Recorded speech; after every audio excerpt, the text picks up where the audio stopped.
శివుడికి ఎంతో ప్రీతిప్రాతమైన మహాశివరాత్రి పురస్కరించుకుని మల్లెం కొండేశ్వర స్వామి దర్శనానికి వచ్చే భక్తులను ఎలాంటి అసౌకర్యాలు కలగకుండా అన్ని వస్తువులను కల్పించడం జరుగుతుందని మల్లి కొండేశ్వర ఆలయ చైర్మన్ పేర్కొన్నారు.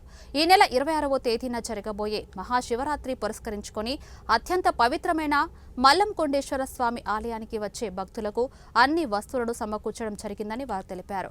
మల్లెం కొండేశ్వర ఆలయానికి ఇక్కడి నుంచి కాకుండా ఇతర జిల్లాల నుంచి భక్తులు భారీగా తరలివస్తారని ఆలయ చైర్మన్ మల్లెం కొండేశ్వర పేర్కొన్నారు.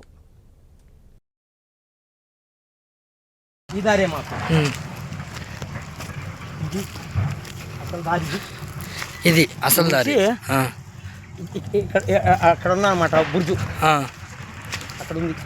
చక్కగా మాడి చెట్టు చూడు, ఆ పక్క మాడి చెట్టు. అవును, ఆ మాడి చెట్టుకు ఉత్తర పక్క వస్తుంది అనమాట. మాకు కొద్దిగా వచ్చాంది వాళ్ళ ఫారెస్ట్ లో, మేము ఎక్కడ ఫారెస్ట్ తగలదనమాట. ఫారెస్ట్ తగిలే ప్రసక్తే లేదు. ఇప్పుడు వాళ్ళు ఏమంటారు ఫారెస్ట్ వాళ్ళు? ఫారెస్ట్ వాళ్ళు మా ల్యాండ్ అంటారా మాకు ఇచ్చినారు అంటే మీకు మాకు ఇచ్చినట్టు మేము తెమ్మని మేము అంటాను. పైన మొన్న అంతా నాశనం చేసి వచ్చింది, అన్ని కొట్టి అన్ని నరికేసి వచ్చింది. ఏంటి నరికింది? మేము గుర్తు చేస్తాం, నీట వాళ్ళు ఉండేదానికని వేస్తాం, అన్ని నరికేసి వచ్చింది వాళ్ళు. ఇప్పుడు ఫారెస్ట్ వాళ్ళు ఈ పండగ గురించి ఏమంటారు? వాళ్ళు పండగ గురించి ఇప్పుడు రైంజర్కు చెప్పినాక, ఆర్డీఓ గురించి చెప్పినాక ఏమి ఇదని లేకపోతే చేసుకోమంటాను. అంటే వాళ్ళు ఉత్సవం జరుపుకోమంటారా? అప్పుడు మిద్దులే అన్ని బాబు కోసుకునేది, ఇల్లు కప్పుకునేది.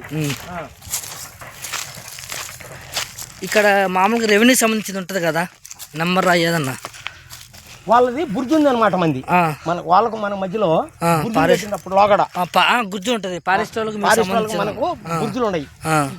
ఇక్కడ నుంచి ఇక్కడ చక్కగా పైన కావనే అక్కడికి బుర్జులు.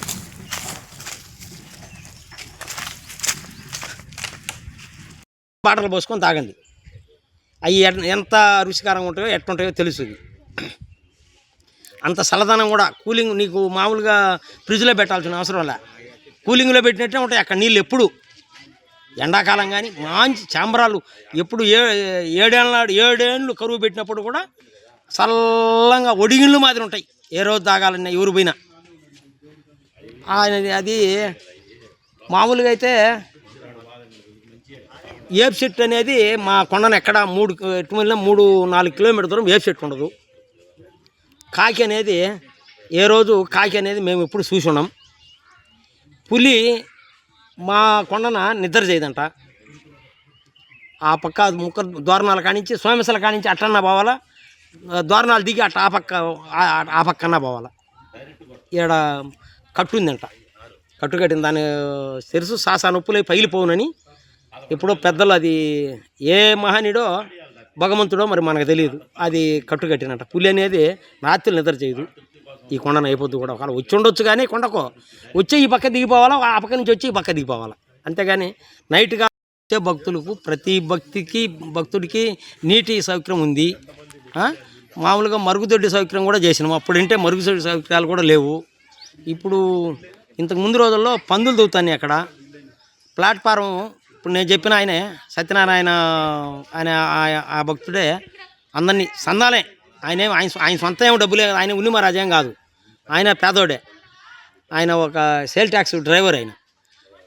అయినా సెలవు పెట్టుకొని ప్రతి వారానికి ఒకసారి 2 మాటలు వచ్చి ఇక్కడ దర్శించుకొని ఆయన డబ్బులు ఆడకొచ్చి అందరికీ పేమెంట్ చేసిపోతా ఉన్నాడు ప్రతిరోజు. 2009 నుంచి 2012 దాకా, 2009, 2012కి ఈ కట్టడాలన్నీ కట్టేసిండ్రు, అయిపోయినాయి. అప్పుడు మళ్ళీ ఇటు మధ్యలో రామాపురం గోవిందరెడ్డి అని ఆయన వచ్చేసి ఒక ట్యాంకీ కట్టిండు పెద్దది, 2,50,000 లీటర్లు పట్టేది ట్యాంకీ కట్టిండు.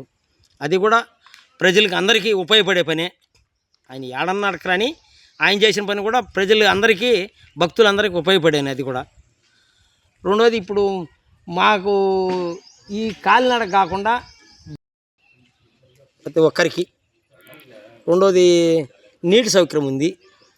భగవంతుని సన్నిధానం వచ్చేదానికి నీటి సౌకర్యము, భోజనము, అంతకుమించి సౌకర్యం ఏం చేయలేము. వ్యాపారస్తులకు ఆడేం పాట లేదు.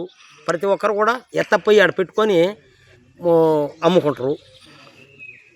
ప్రతి ఒక్కరు కూడా ఈడేం దేవునికి పాట ఏం లేదు. అది కేవలం తలనీలాలు ఒకటి తప్ప పాట కొత్తగా ఇంకే పాట లేదు. తలనీలాలు మటుకు పాటే. తలనీలాలు కూడా 2009లో వచ్చేసి 7,70,000 పోయింది. ఈ మధ్యలో వీళ్ళంతా కుమ్మక్కయ్యి 3,50,000, 3 లక్షలు, నిన్న కూడా 3 లక్షలు కూడా ఈ చెయ్యి ఇట్టంట అంటే ఆమెను నేను శంకరెడ్డి పోయి లేచి ఆమెను ఆ మాట అన్నీ అతను నువ్వు పైకి లేచిపోయా బయటికి, నువ్వు ఎందుకు వచ్చిన వాళ్ళందరూ రెచ్చగొడతాను అని చెప్పి ఆయన బయటికి పోయినా మళ్ళీ 4,42,000 పోయింది. ఇది ఇక్కడ పోతుంది, ఈడ 1,90,000 పోయింది ఈడ పాట. ఈ మల్లెంకొండ ఇది మల్లెంకొండ చిన్న మల్లెంకొండ అని పేరు పెట్టుకున్నారు. ఈడ పెట్టక ముందు అక్కడ 8 లక్షలు 7,70,000 కూడా పోయింది. ఈడ పెట్టినాక జనాలు తగ్గినరు. ఏది ఈడికి వచ్చిపోతే పోద్దులేని వాళ్ళు కొంతమంది, ఏది విస్తృత తెలియని వాళ్ళు, ఏడైతే ఏం ఎదురుని దాన్ని పెట్టుకోబోదాం అనే వాళ్ళు, తెలిసిన వాళ్ళు మటు ఖచ్చితంగా పైకి బాంది ఎక్కడా పెట్టుకోరు. పెద్ద